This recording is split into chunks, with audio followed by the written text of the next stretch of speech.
I am Bakari Papa Gassama, FIFA referee. I'm here in Banjul. I use Afeicell 4G network because it has the widest coverage and the fastest speed. I am going to show you why I always use Afeicell. I have two phones in my hand, completely the same. This is my phone with the real 4G SIM card from Afeicell. This one is another phone with the 4G SIM card from another network. Now let's do the speed test.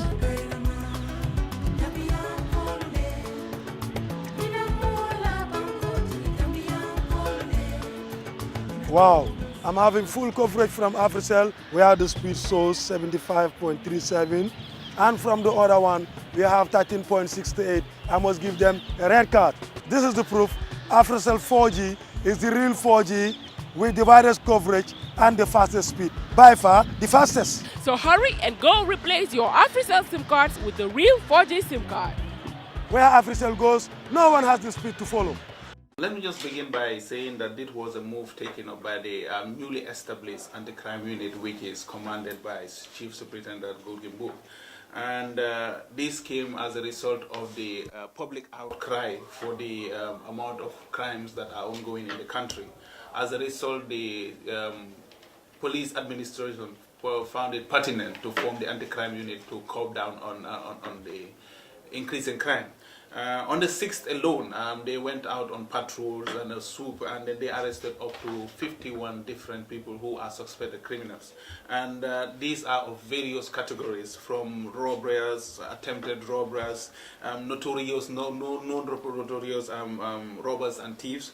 We have people who are believed to be involved in hypnotizing, what I would fondly call Marabu fraud, people who go out and then, through some spiritual means, hypnotize people and then, obtain monies from them. We also have people who have been found to be idle and disorderly. They are found at places at times when they could not even give enough reason as to why they were there.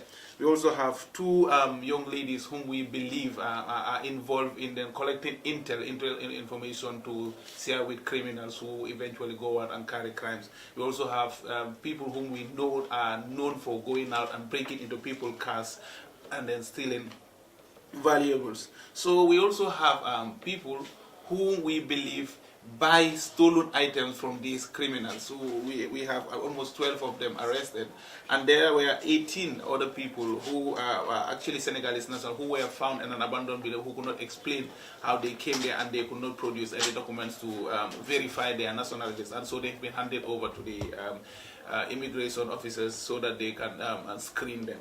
So basically this is what we have here today. As a matter of fact, why the sudden rise in the crimes in the Gambia is something that we ourselves keep asking ourselves. Because, nothing has changed given the status quo within the police. We are operating the way we have always been. We are gathering intelligence. We are patrolling the streets, yet there is an increase in crime. But looking at in fact, the nationalities and the age of these suspects that we have Senegalese, we have Gambians, we have Sierra Leoneans, we have Guineans, we have Ivorians, and most of them are really young people.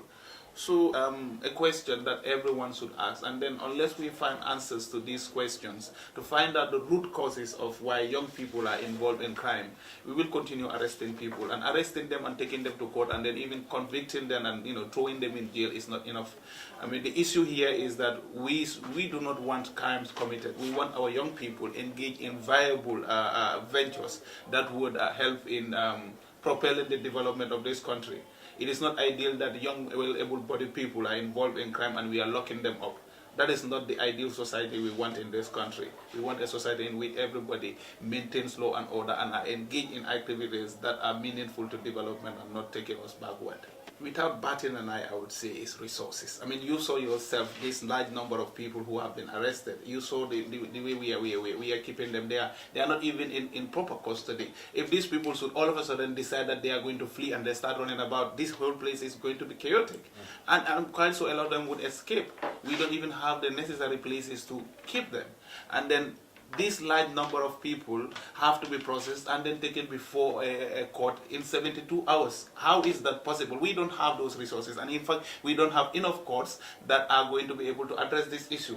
Again, if these people are kept here beyond 72 hours, human rights defenders would say the police are doing foul. I mean, we must be realistic here. There is the ideal and the reality.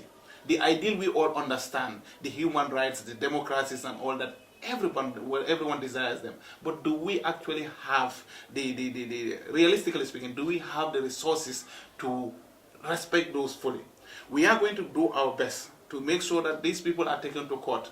But where we fall short, we beg that people understand, because this is for a better good. The message here is quite clear. I said here, this is undesirable. For us, it is no fun going around arresting these people. These are humans like you and I.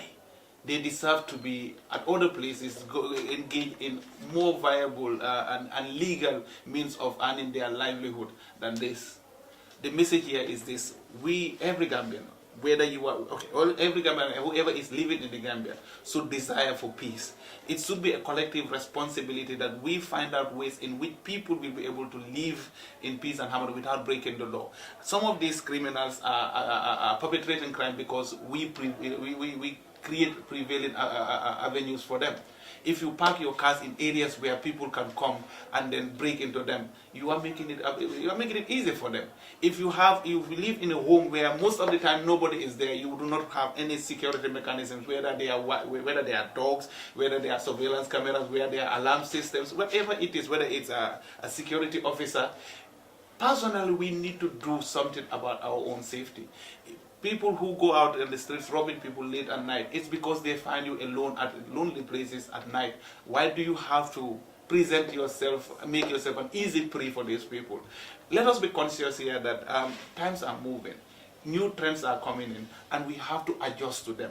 We always have to have personal security behind our minds wherever we are and whatever we do. If we do that, we are going to make it very difficult for these people. And if they do not have it easy here in committing crime, they will eventually stop. They will find something they are. But if we make it easy for them and they are easily able to go out and steal and go and sell, and then people are purchasing it, I mean, they are going to continue. And then the blame tends to always come back on the police. What are the police doing? You have seen for yourselves, we are doing something. But the question is, what are you doing? We need to have community responsibility in upbringing our children. We cannot get, this Maslaha syndrome is damaging Gambia, and unless we do something about that, we are going to have problems. Let us stop the blame game. Let us take responsibility now. Hi, I'm Ami Jain, and I'm in Bakocha right now. I always choose Afeicell's 4G network because it has the widest coverage and the fastest speeds. Let me show you why I always choose Afeicell's 4G. I have two phones, one with the 4G SIM card from Afeicell with the 4G network, the other 4G SIM card from another network. Let's do a speed test and see the difference.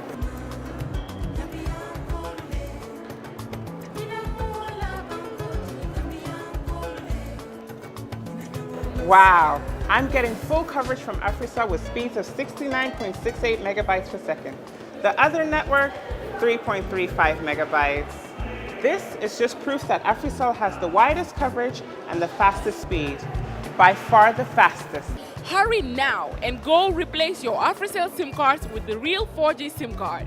Where Afeicell goes, no one has the speed to follow.